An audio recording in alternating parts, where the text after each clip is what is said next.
नमस्कार, मी रश्मी खिडीकर. नवराष्ट्रमध्ये तुम्हा सगळ्यांचं खूप खूप स्वागत आहे. वेळ न घालवता आत्ता आपल्या सोबत आहेत नवभारत समूहाचे समूह संपादक संजयजी तिवारी सर. तुमचं खूप खूप स्वागत आहे. थँक्यू सर, बजेट आलंय आणि बजेटच्या ह्याच्यामध्ये आपण न्यूजपेपरमध्ये नवग्रह असं लिहिलंय. हे काय आहे आणि हे सोप्या भाषेत आमच्या दर्शकांना सांगत. नवग्रह यासाठी की आपण नेहमी लिहिताना आपण दोघेही नवभारत समूहाचे लोक आहोत आणि नवभारत आणि आपला लोकप्रिय चॅनल नवराष्ट्र ज्याला तू इतकं सगळं उंचीवर नेण्याचा प्रयत्न करते आहे, त्या सगळ्या बाबतीत आपण जेव्हाही आपल्या दर्शकांसोबत, आपल्या पाठकांसोबत, आपल्या वाचकांसोबत जुडतो तर आपल्याकडे सगळं काही नवं असलं पाहिजे. आणि नवग्रह तर हेडिंगमध्ये पर्याप्त आहे हे सगळं वर्ड्स, की जेवढं काही आपलं चालते काम ते नवग्रहांमुळे चालते. तर सगळे जेवढे ग्रह असतात ते सगळे ग्रह शांत राहिले पाहिजे, त्या सगळ्या ग्रहांना आपल्याला प्रॉस्पेरिटी दिली पाहिजे, म्हणून हे नवग्रह आहे. आणि ह्या सगळ्या खूप एक आपल्यासाठी सगळ्यांसाठी खूप गौरवाची किंवा खूप अशी एक गोष्ट आहे की आपल्या अर्थमंत्री जे आहेत निर्मला सीतारामन मॅडम, त्यांचा हा 9वा बजेट आहे. आणि आजचा दिवस जो आहे एकतर भारताच्या इतिहासात पहिल्यांदा संडेला हा बजेट होते आहे. आणि तसं ज्योतिष रूपामध्ये जर बघितलं, जे काही आपला दोघांचं काम नाही, आपण मीडियावाले आहोत, पण मीडियावाले असल्यामुळे ज्योतिष बघावंच लागते. तर त्या ज्योतिषमुळेही आज नवग्रह असे आहेत की ते नवग्रहमध्ये ते प्रॉस्पेरिटी येऊ शकते, असं त्याचा आशय नवग्रह बजेटचा आहे. ओके, म्हणून नवग्रह काय म्हणजे लॉजिक लावलंय सर या सगळ्यामध्ये. हेडलाईन्सचा लॉजिक आपण लवकरच आपण दोघे मिळून काहीतरी लोकांना सांगणार आहोतच. बिलकुल की तुम्ही वाट बघा, आपण वेळ आलीच तर आपण ना आपल्या पाठकांना, आपल्या श्रोतांना हेडलाईन्सचा मॅनेजमेंट काय आहे, हेडलाईन्सचा इश्यू काय आहे ते आपण भारत की कहाणीमध्ये घेऊन येऊ. आणि मला माहिती आहे की आपण रश्मी बजेट बद्दल जरी विचारत असली तरी तिचा फोकस खूप मोठा असतो. आणखीन सांग. बिलकुल सर, बजेट तर झालेलं आहे, पण या बजेटमध्ये काय अपेक्षा होत्या, महाराष्ट्राला काय मिळालं आहे, एकंदरीतच सामान्य माणसांचे जे प्रश्न जाते, बेरोजगारी, महागाई, हेल्थ, आरोग्य झालं, शेतकऱ्यांचे प्रश्न, हे सामान्य माणसांसमोर उभे असतातच. सगळ्यातून त्यांना काय मिळालं, हिताचा होता का बजेट? दोन वेगवेगळे प्रश्न आहे रश्मी. महाराष्ट्राला काय भेटलं आणि सामान्य माणसाला काय भेटलं. सामान्य माणूसला काही जिओग्राफिकल, काही भौतिक रेस्ट्रिक्शन नसतो, भौतिक सीमा नसतो. सामान्य माणूस महाराष्ट्रापासून तर काश्मीरपर्यंत आणि कन्याकुमारीपासून तर गुजरातपर्यंत तो सामान्यच माणूस असतो. आणि त्याच्या व्यथा ज्या असतात ते नेहमीच तसे असतात. तसं आणखीन एक झालं आहे की देशात जीएसटीचा जेव्हापासून रिफॉर्म्स लागू केला आहे तेव्हापासून असं काहीही बजेटला खूप असं महत्व उरलं नाही. आता तो फक्त एक संसदीय प्रोटोकॉल असा त्याचा एक प्रोसिजर म्हणून झाला आहे. त्याला पास करून घेणे हा एक स्टॅट्युटरी मॅन्डेट असतो, म्हणून हा बजेटचा असा तेवढा रोल उरला आहे. ठीक आहे, तो एक खूप खूप गोल्डन त्याची एक परंपरा आहे, त्याला हे सगळं असतं. आणि जेव्हा तू हे विचारते की सर महागाई, बेरोजगारी आणि हे, तर याचे प्रश्न तर आजच्या बजेटमध्ये सुद्धा याचा काहीही जबाब आलेला नाही. म्हणजे ते 3 ग्रह तर पुन्हा ते रुसलेच आहेत. आणि मला वाटतं आहे की गव्हर्नमेंटनी किंवा सत्ताधाऱ्यांनी हे जे 3 ग्रह आहेत, महागाई, बेरोजगारी आणि कास्तकारांच्या ज्या समस्या आहेत, शेतकऱ्यांच्या ज्या समस्या आहेत, या 3 ग्रहांच्या काही ना काही एक ठोस उत्तर शोधले पाहिजे.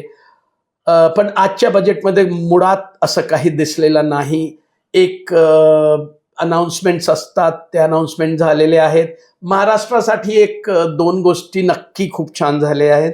आणि थँक्स टू आपले मुख्यमंत्री, आपले लोकप्रिय मुख्यमंत्री महाराष्ट्राचे माननीय श्री देवेंद्रजी फडणवीस, त्यांनी एक स्वप्न बघितलं होतं मागच्या वेळेस, तुला आठवतच असेल की मला वाटतं 7-8 महिन्याआधी आपल्याकडे मुंबईला एक वेव्ज नावाची एक खूप मोठी क्रिएटर्स हो. यांची एक क्रिएटिव्ह पीपल्स आणि क्रिएटर्स हे जे वर्ल्ड आहे, क्रिएटर्स वर्ल्ड जे आहे, याची एक हे झाली होती, प्रदर्शनी झाली होती. आणि म्हणजे वेव्ज नावाची एक प्रदर्शनी झाली होती.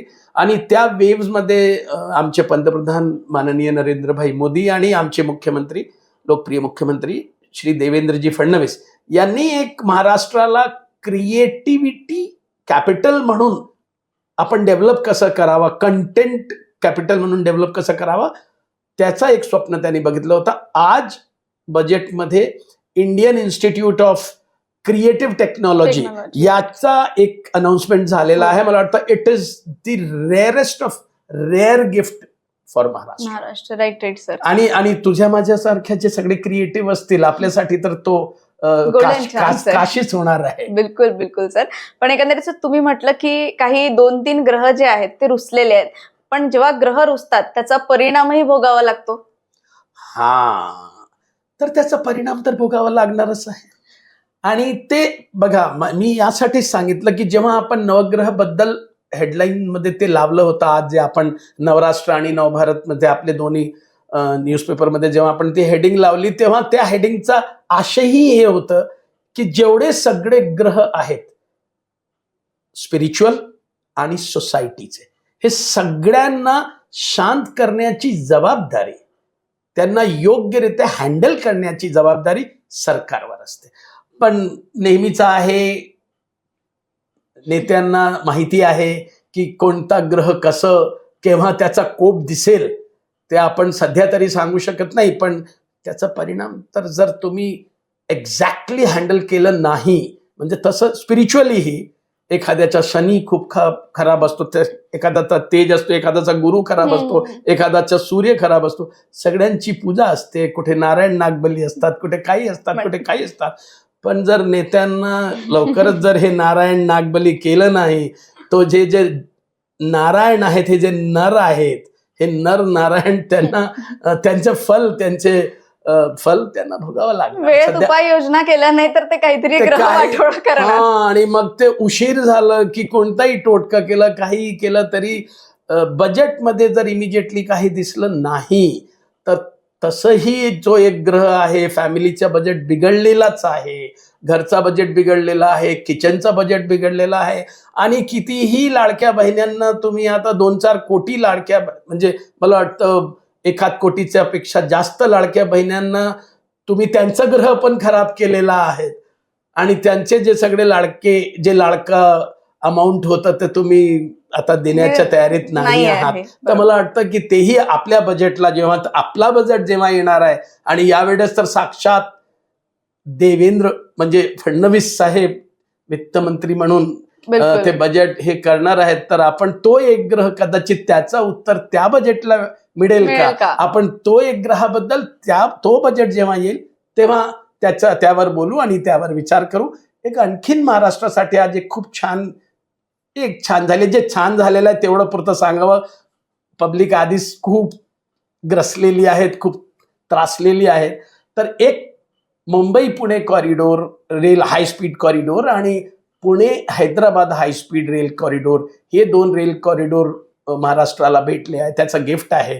आपण उम्मीद करूया की जशी समृद्धी झाली, जसं समृद्धी महामार्ग झालं, तसं जर वेळेवर हा मुंबई पुणे हाय स्पीड रेल कंप्लीट झालं तर कमीत कमी मुंबईवाल्यांचा आणि पुण्यावाल्यांचा किंवा चाकरमान्यांचा किंवा दोन्ही एरियाला येऊन जाण्यासाठी जे ये जा करतात लोक, त्यांचे ग्रह कुठेतरी शांत होतील. बिलकुल बिलकुल. आणि सर, हा जो नवग्रह बजेट होता खूप सुंदरपणे तुम्ही आमच्या प्रेक्षकांना सांगितलेला आहे. खरं तर बजेटमध्ये आपल्या निर्मला सीतारामनजी यांच्या साड्याही तितक्याच फेमस होत असतात. प्रत्येक वेळी चर्चा असते. यावेळी रश्मी, साड्यांची चर्चा मी नेहमी असं सांगतो की आपण लोकांना हे सांगितलं पाहिजे की जेव्हा बजेट असतो तेव्हा बजेट बद्दल बोलायचं, साड्यांवर चर्चा करायची नाही. कारण की बजेट चांगला असेल,